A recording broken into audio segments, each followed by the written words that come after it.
Not guilty. That was the plea entered by students of the University of the West Indies, Brian Richards, 23, of Siparia, and 19-year-old Nathaniel John of Arima when they appeared before Tunapuna Magistrate on Friday morning. The charges: disorderly conduct, resisting arrest, and obstructing the police in the execution of their duties. Dionne Baptiste has more in this report. The two students who were arrested during a protest at the University of the West Indies on Thursday have been charged and are now being represented by a team of high-powered attorneys led by John Jeremy. Attorney Keith Scotland said the students did nothing wrong. I think the rights of the citizenry have been infringed upon. And we note certain things on this matter. Mr. Brooks tells me that it is not the time, and I am too seasoned to say it, but we note certain characteristics of the two defendants. And we will defend this matter as it comes along. We don't want to say too much because it's before the learned magistrate, and we come back on the 16th of November, God's willing.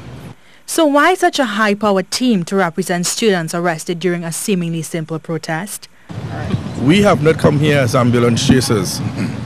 We certainly have not come here as ambulance chasers. We have been asked by persons, and persons have retained us on behalf of these young men in whom we feel very strongly. We are convinced that they have done nothing wrong. We are also convinced that we have a good case to defend, and we are prepared to steadfastly and vigorously defend the rights of these young persons. Let us note also, please, they have not been charged in any form or fashion for having an unlawful protest. Yes.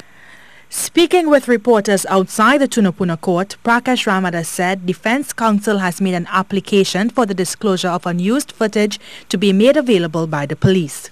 As MP for the St. Augustine area, he said it's a matter of conscience. It is really a horror to look at, and we look forward now to the ventilation of this matter before the courts. Because what these young students were doing was protesting something that is dear to all of us: personal security. And on a university campus, in my days, it was an environment of learning, of relaxation, and of some level of fun. Today's students do not have that facility as much. And to be riveted with fear of crime in an environment that should be a nurturing one, and it's really horrific. Mr. RAMADHAR said the future of two promising university students has been compromised. He believes the situation should have been de-escalated by trained police officers. Dionne Baptiste, TTT News.